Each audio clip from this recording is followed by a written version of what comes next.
Et c'est incroyable quand je pense chaque année à ce moment-là, je pense toujours aux transitions. Souvent, on pense des résolutions, on va faire, etc., etc.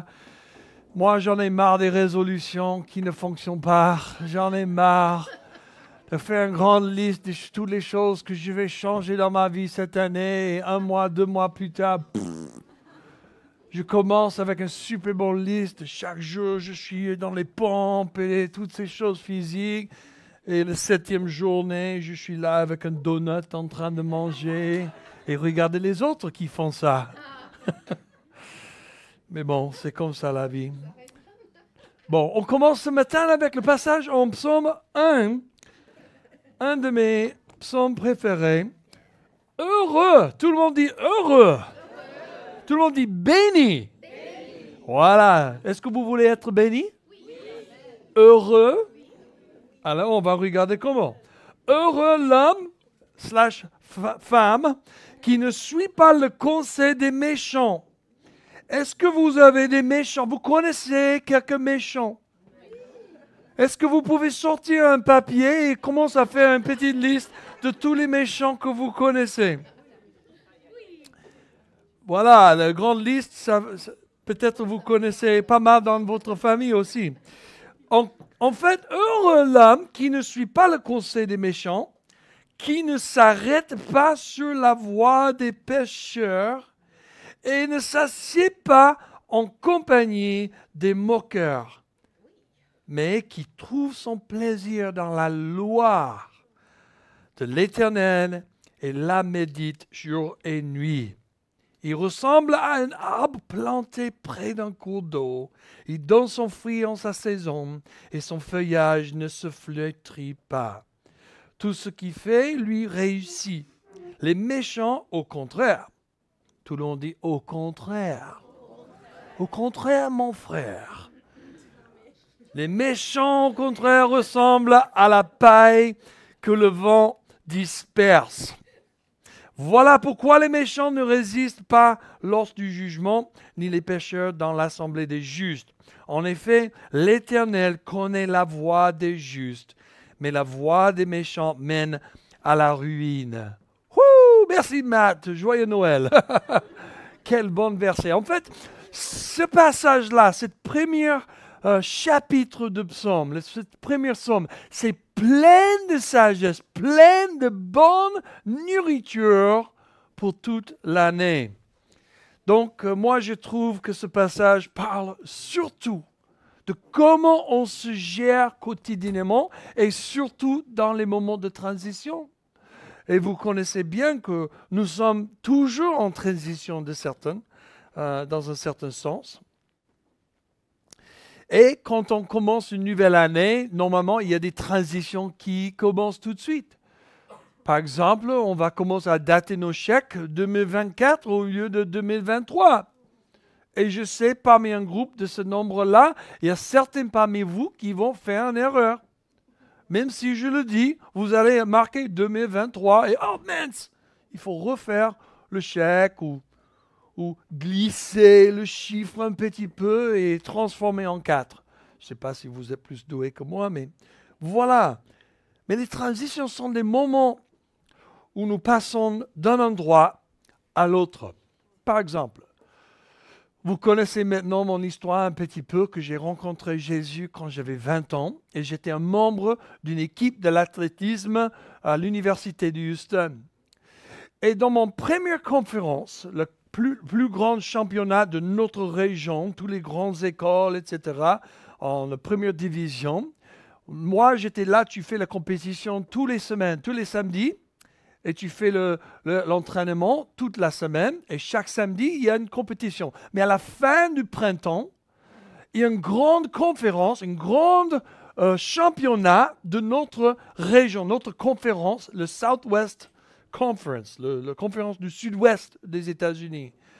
Et moi, j'étais un parmi 13 jeunes hommes qui faisaient la compétition de décathlon. Le décathlon, c'est-à-dire 10 événements.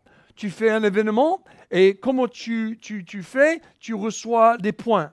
C'est un peu comme dans les gymnastiques all around. Donc, quand tu fais quelque chose, tu reçois un certain nombre de points. Et donc, le plus vite que tu cours, le plus grand nombre de points que tu reçois. Le plus haut que tu sautes, le plus grand nombre de points. Et à la fin de 10 événements, ils vont te donner ton total. Et qui a le plus grand total gagne. Il y a Kevin Mayer, qui est un Français, qui était champion du monde. Et lui, il est très connu dans le monde de décathlon. Mais si vous n'êtes pas dans l'athlétisme, c'est comme tu parles à quelqu'un dans la rue que tu ne connais pas et tu ne sais jamais. Mais moi, j'ai fait ma première compétition grand championnat.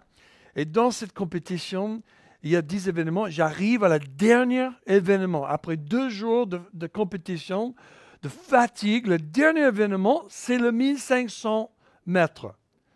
C'était le pire pour moi parce que je déteste la longue distance, je déteste tout ce qui est tellement fatigant. Je préfère les sprints et tout ce qui va rapidement. En fait, est-ce que vous voulez voir une démonstration de quelque chose vite fait? Comment j'ai fait le discus? Parce que les gens, ils ne me croient pas que je faisais le discus avant. Mais c'est vrai, hein, il y a beaucoup de choses chères sur la scène aujourd'hui. Mais je pense que c'est important de vous montrer un petit peu comment on fait des choses dans le discus. Si tu as un discus, si tu es comme ça, c'est tout à propos de l'équilibre. C'est pas mal, non? Et à 50 ans, hein? Je continue. Ça, c'est pour les gens qui ne me croient pas, hein? Il n'a jamais fait cela, il est en train de raconter un autre n'importe quoi. Non, c'est vrai. Et dans cette 1500, cette course-là, il y a un moment de transition qui est très important. Et chaque coureur a besoin de savoir quand est mon moment de transitionner. Moi, j'étais dans le 10e place sur 13. Et un de ces mecs, donc c'était ma première année, mais un de ces mecs a déjà échoué et arrêté, donc 10 sur 12. Mais dans ce cours-là, j'avais l'opportunité de gagner 9e place. Si j'ai abattu un certain monsieur, donc je savais que j'avais besoin de l'abattre par 5 secondes ou quelque chose comme ça, 3 secondes, quelque chose comme ça. Donc, lui et moi, on était en train de se battre pour 9e et 10e place.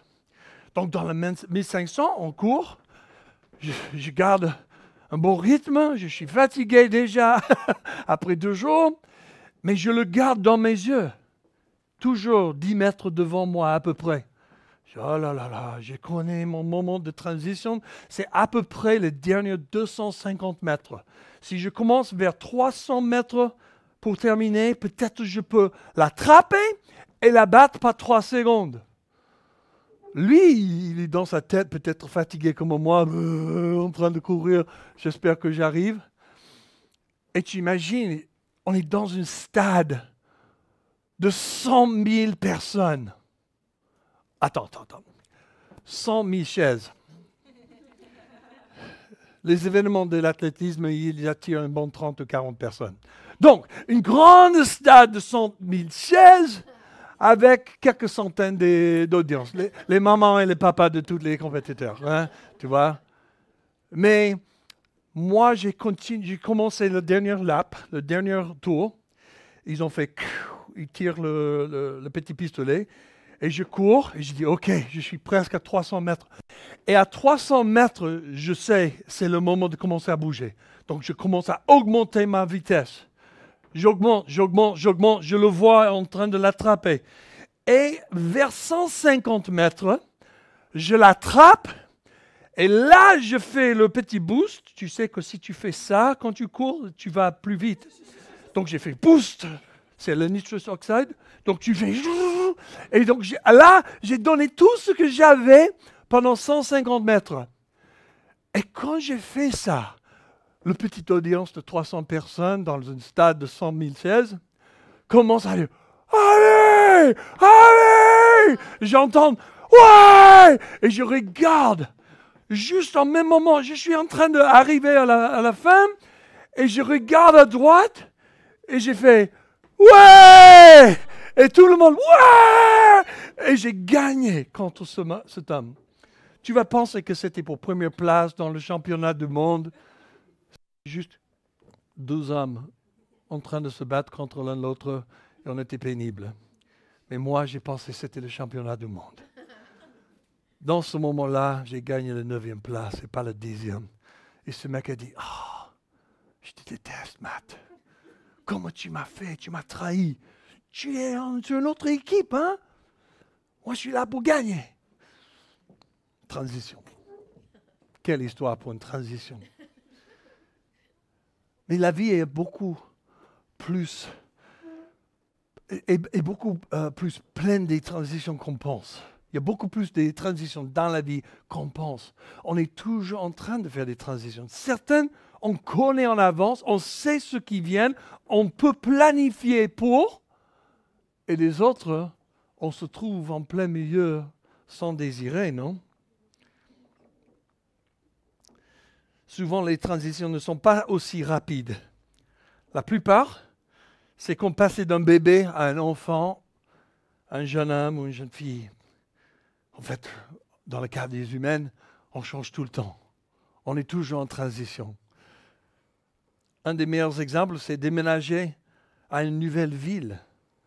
Cela demande non seulement du temps, mais aussi des efforts, de l'adaptation et surtout de l'argent. Mais la plupart des transitions sont difficiles et nécessitent un investissement en temps, en argent, en énergie et en talent. Si vous pensez que vous allez changer votre vie simplement parce que vous avez pris des résolutions pour le nouvel an, détrompez-vous, comme j'ai déjà dit 10 000 fois. On a besoin de passer vers un changement durable. Et ça, c'est un changement que Dieu fait en nous. Comment est-ce qu'on peut se mettre en position pour recevoir la maturité, la croissance que Dieu veut nous donner dans chaque saison pour grandir et arriver au but du plan de Dieu pour nos vies? Avant qu'on commence de creuser un petit peu dedans, je vais juste dire que nous sommes décrits dans la Bible comme des pèlerins dans ce monde. Le Nouveau Testament compare les disciples du Christ à les pèlerins. Un pèlerin est quelqu'un qui se déplace d'un endroit à un autre, un moment de transition. Et dans notre cas, nous rentrons chez nous. La maison de Dieu. Et la maison de Dieu se trouve dans sa présence éternelle et dans la présence de notre Seigneur Jésus et le Saint-Esprit. Voici quelques versets qui font référence à notre voyage. Philippiens 3, 20 qui dit « Quant à nous, notre droit de cité est dans le ciel, d'où nous attendons aussi comme sauveur le Seigneur Jésus-Christ. » En 1 Pierre 1, 17, il dit, Pierre, « Et si c'est comme à un père qui vous fait appel à celui qui juge à chacun conformément à sa manière d'agir sans faire de favoritisme, conduisez-vous avec une crainte respectueuse pendant le temps de votre séjour sur la terre. » Et encore en Philippiens 2, 14, 15, il dit « Faites tout sans murmure ni contestation, afin d'être irréprochables et purs, des enfants de Dieu sans défaut au milieu d'une génération perverse et corrompue. » C'est comme des flambeaux dans le monde. Nous voyons que nous ne sommes pas des citoyens de la terre. Dès que nous transférons notre allégeance à nous-mêmes et à ce monde, à Jésus-Christ comme Seigneur, nous transférons royaume. On sort, la Bible dit, du royaume des ténèbres et on entre dans le royaume des cieux et de la lumière. Merci Seigneur. Et cette transition-là, c'est instantanément. Mais une chose que Christy et moi, on a constaté l'autre jour, que pendant toutes les transitions, c'est quoi le plus important? Le plus important, c'est comment vous vous concentrez et sur quoi vous vous concentrez pendant la transition qui fait la différence. Et on va découvrir ça un peu plus. Mais juste quelques aspects, quelques principes bibliques à découvrir, à creuser un petit peu, selon les transitions. Numéro 1, c'est que Dieu ne change pas. Dieu ne change pas. En Psaume 102, on voit que « Mais toi, tu es toujours le même et ton existence n'aura pas de fin. » Hébreux 13, oui, qui dit « Jésus-Christ est le même hier, aujourd'hui et pour l'éternité. » Ésaïe 48, « L'herbe sèche et la fleur tombe, mais la parole de Dieu, de notre Dieu, subsiste éternellement. » Hébreux 6, cette espérance, nous la possédons comme une ancre solide et sûre de l'âme. Elle pénètre derrière le voile, là où Jésus, établi grand prêtre pour toujours à la manière de Melchizedek, est entré pour nous en précurseur. Jacques 1, 17, 18, tout bienfait et tout don parfait vient d'en haut, ils descendent du Père des Lumières, en qui il n'y a ni changement, ni l'ombre d'une variation. Et parce que Dieu ne change pas, nous pouvons compter sur lui, sa parole et ses promesses, même si on ne les voit pas. Surtout quand on ne voit pas la réalisation de ses promesses, on peut compter sur Dieu. Donc, numéro 1, Dieu ne change pas. Il est toujours bon, toujours juste, toujours miséricordieux, etc. Numéro 2, nous avons été changés au point de soumission à Jésus-Christ comme notre Seigneur et nous changeons continuellement. En 2 Corinthiens 5, 17, Paul dit, « Si quelqu'un est en Christ, il est une nouvelle créature.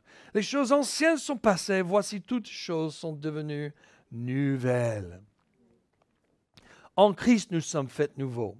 Lorsque nous recevons Jésus-Christ comme notre Seigneur et Sauveur, notre vie change immédiatement.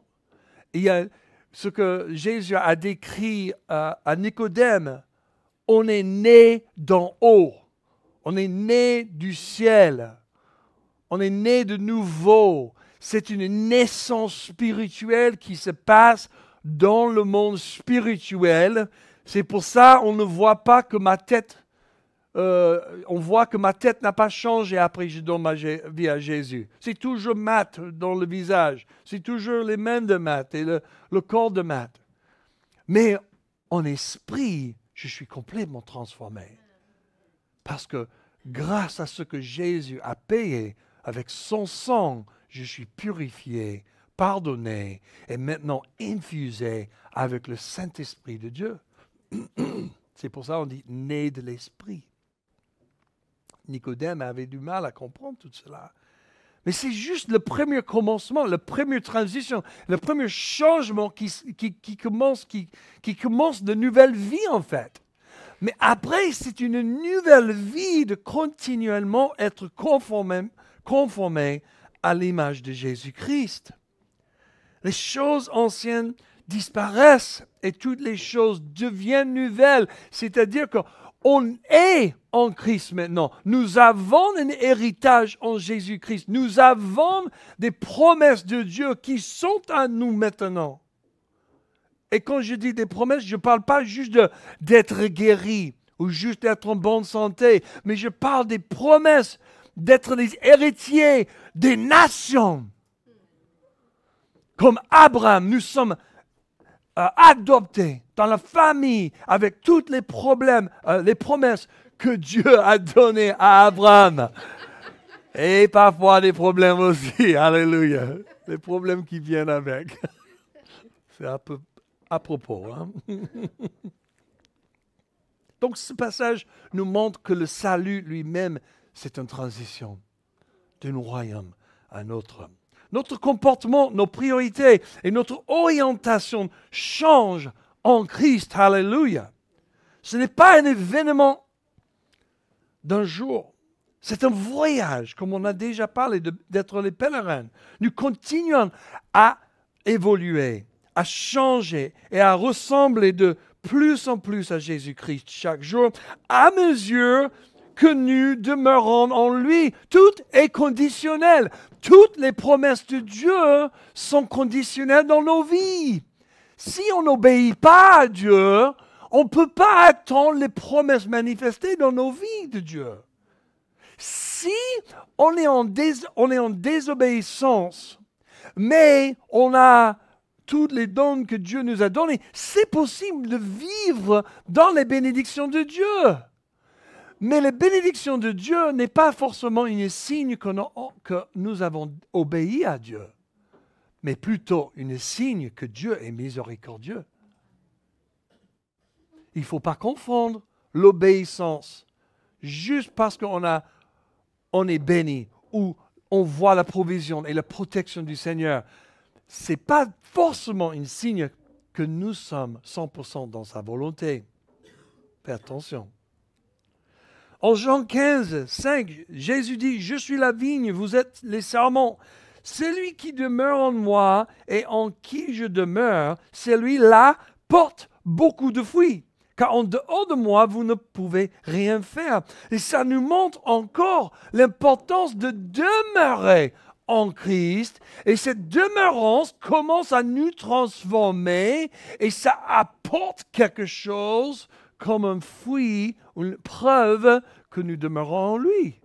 C'est le fruit de l'Esprit, bien sûr, et le fruit d'un ministère qu'il nous a donné, l'onction qu'il a mis sur nos vies. En Ésaïe 43, 18, 19, il dit « Ne pensez plus au premier événement, ne cherchez plus à comprendre ce qui est ancien. Je vais faire une nouvelle chose, une chose nouvelle, qui est déjà en germe. Ne la remarquerez-vous pas?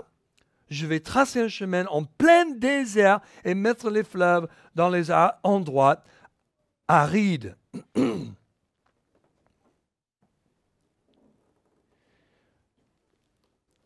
Ça nous montre aussi que sur ce chemin où Dieu est en train d'ouvrir les nouvelles portes et fermer les anciennes, il ferme les anciennes portes pour une raison. Il ne faut pas retourner. Il ne faut pas même t'amuser dans la réflexion et le mémoire, dans la méditation. Tu sais, quand j'ai donné ma vie à Jésus, j'étais tellement choqué. Et j'ai raconté mon témoignage et mon mémoire commence à disparaître un petit peu sur les mauvaises choses que j'avais faites. Tant mieux. Tant mieux. Dès que j'ai fait le nettoyage, je suis allé vers chaque personne que j'ai fait mal et j'ai demandé pardon, excuse et j'ai fait toute la restitution que je devrais faire. Ça m'arrive des fois, comme il y a 10 ans, de croiser quelqu'un sur lequel j'ai fait mal pendant mes années d'ado. Et quand je les croise, par la grâce de Dieu, je dis, est-ce qu'on peut parler? Et je prends le temps. Il y a 10, 15 ans, j'ai croisé un jeune homme. Bon, on était plus jeunes, mais quand même, quand on était jeunes, j'avais fait un péché contre lui. Je lui ai embarrassé devant beaucoup de monde. Et c'était juste une blague, blablabla, mais c'était pas bien, c'était malsain. Et ça traînait avec moi pendant des années. J'ai repenti au Seigneur, bien sûr, mais je n'avais aucune connexion avec lui. Quand je l'ai croisé, est-ce que je peux t'amener et faire manger quelque chose dans un restaurant? Donc j'ai acheté quelque chose à manger et j'ai pris le temps pour dire, Dieu a changé ma vie. Merci à Dieu. Mais moi, je t'ai fait mal. Quand on avait 15 ans, j'ai fait ça, ça et ça. Et là, j'avais tort. C'était méchant. J'étais pas bien. Et je suis vraiment désolé. On prend le temps pour faire cela.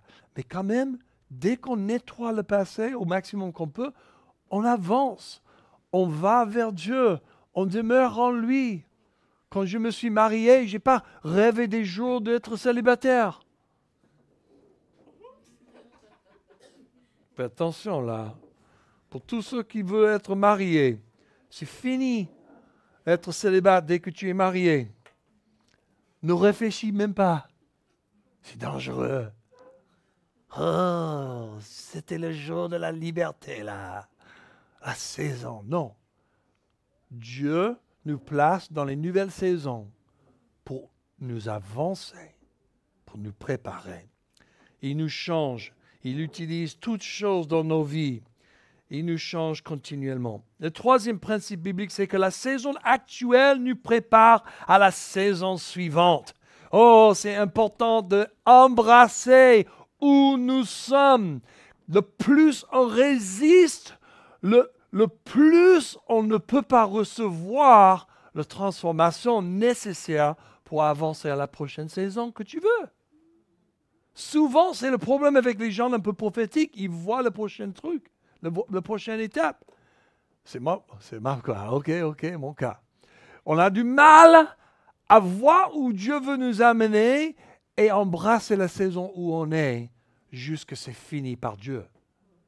On veut le terminer pour Dieu. Je t'aide, hein? Non, j'ai le plan maintenant. Ok, c'est bon. Non. On va trouver beaucoup de troubles là. Hein? Ecclésiaste 3:1. Ecclésiaste, c'est un livre intéressant, mais on voit une super bonne phrase là. Il y a une saison pour tout et il y a un temps pour toute affaire sous les cieux. Il continue dans cet Ecclésiaste 3 pour décrire des différentes saisons dans lesquelles on peut se retrouver. Et j'avais un ami qui a toujours dit « nouveau niveau, nouveau démon ». En anglais, ça marche nickel.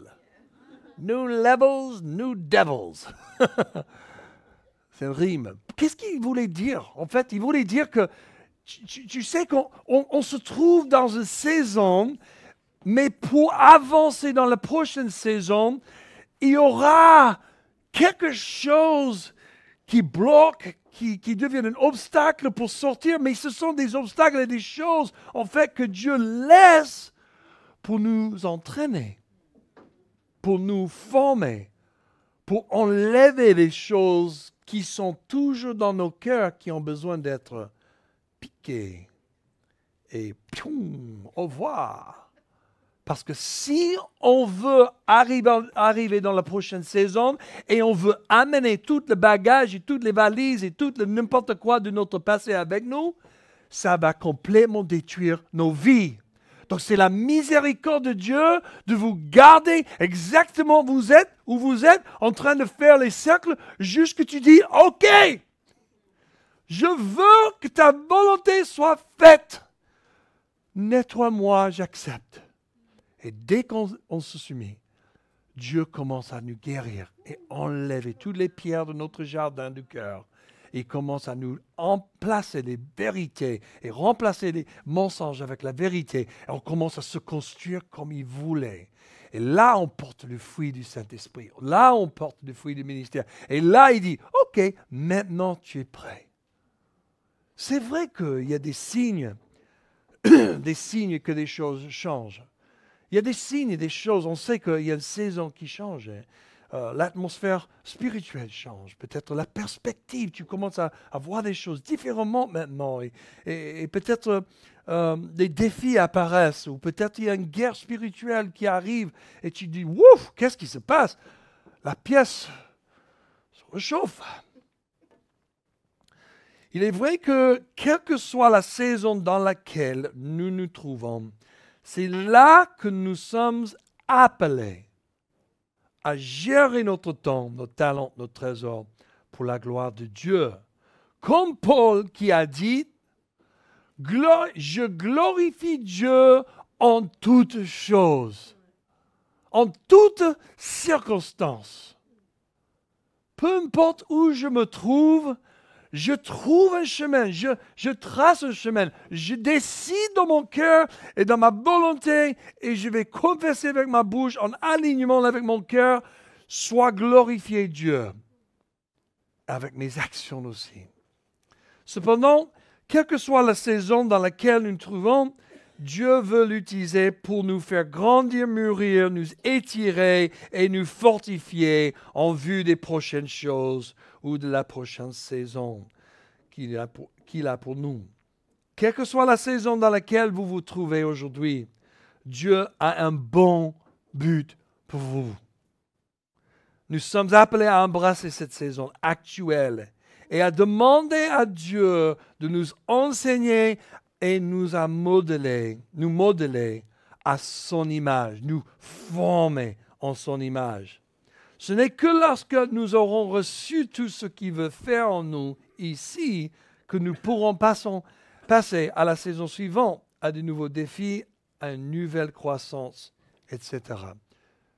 Toutes ces choses sont dans le temps de Dieu, dans la providence de Dieu. Dieu est vraiment en contrôle.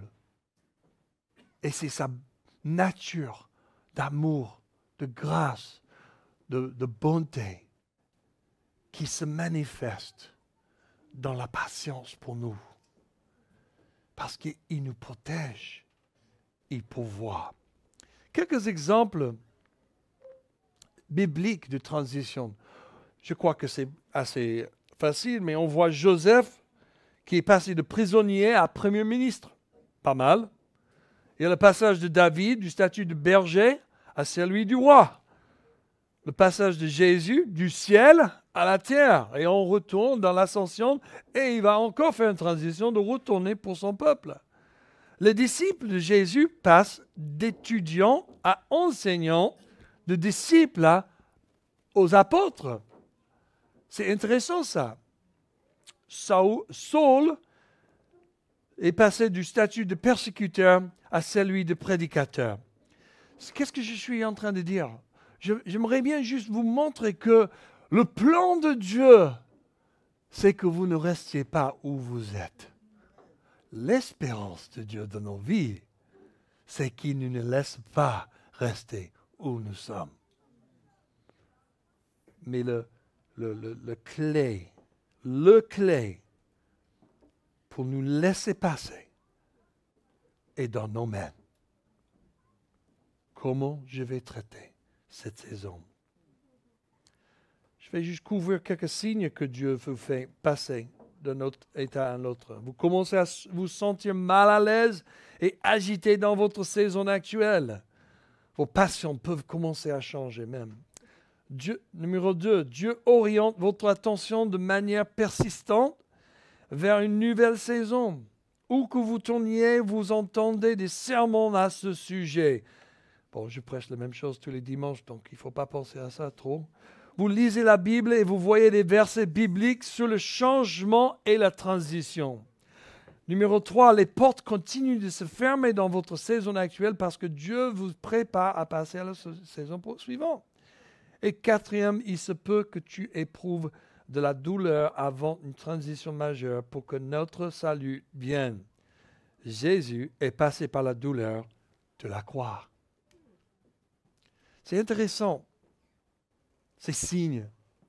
Ce n'est pas forcément vrai, mais quand les choses s'ajoutent encore et encore, il faut que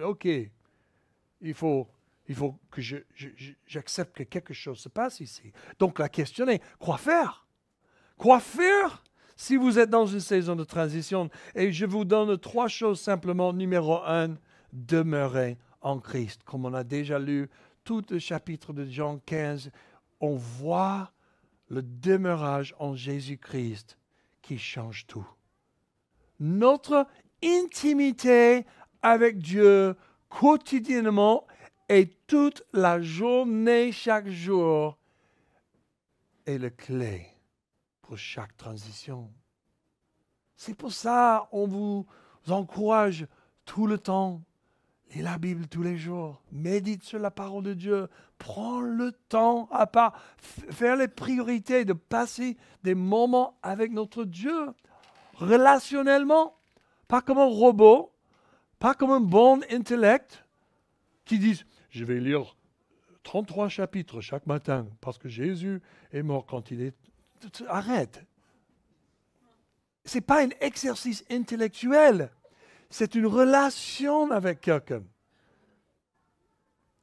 Si je m'assois avec ma femme et je dis « Hey Christy, je vais te dire 10 choses que j'ai lues ce matin, 10 choses que je sais de toi. » peut-être ça va lui faire du bien la première fois. Mais si je fais ça tous les jours, numéro 1, j'aime bien ton sourire. Numéro 2, tes yeux sont belles. Numéro 3, tes lèvres me plaisent. Numéro 3, tes genoux sont super flexibles. Numéro 4. Et si je continue comme ça et je raconte les mêmes choses tous les jours, je me dis, qu'est-ce que tu fais là? Cet exercice de discipline, de faire les mêmes choses tous les jours. Non! Christy, je t'aime. Comment tu vas? Qu'est-ce que tu sens de cela? Comment je peux changer pour t'aider et de servir mieux et d'arrêter de faire n'importe quoi que je fais souvent?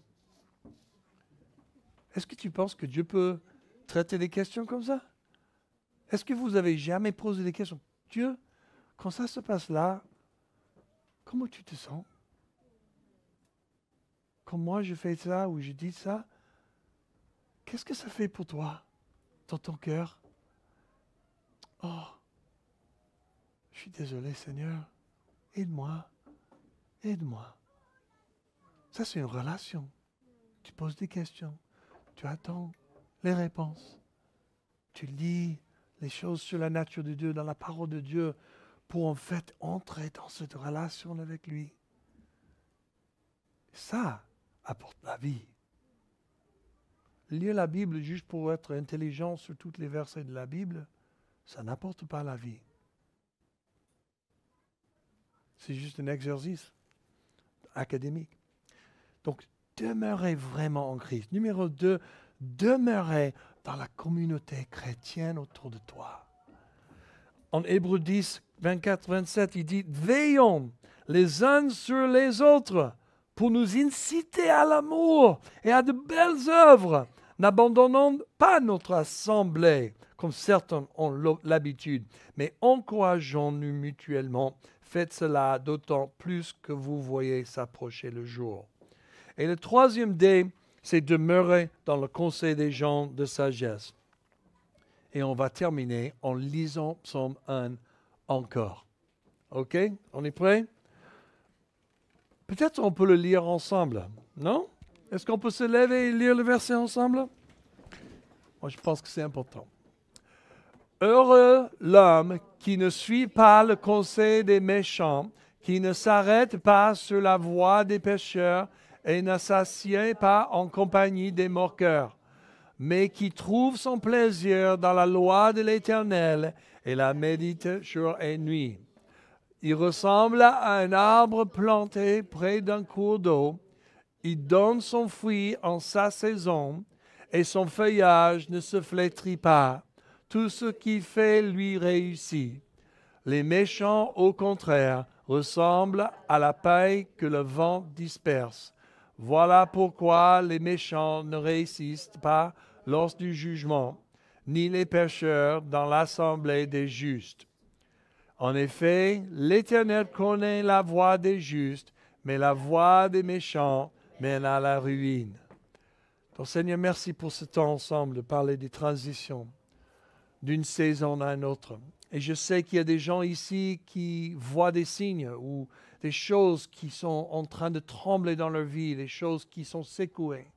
Et je prie, Papa, pour que ta main puissante soit fortement vue, manifestée dans leur vie dans ce moment.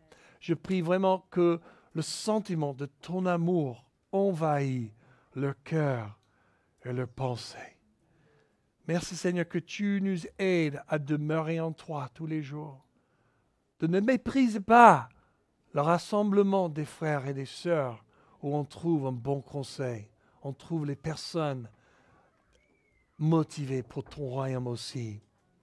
Et dernièrement, qu'on se trouve dans le conseil des frères et des sœurs et aussi des mentors et des coachs ou des pasteurs, des gens de sagesse et d'expérience pour recevoir un bon retour sur la saison dans laquelle on se trouve. Seigneur, on veut que tu sois glorifié avec nos vies. Amen. Et je vais juste prononcer la bénédiction de 3 Jean 1 à 2 sur vous. Bien-aimés, je souhaite qu'à tous égards, tu prospères et que tu sois en bonne santé, comme ton âme prospère. Au nom de Jésus. Amen.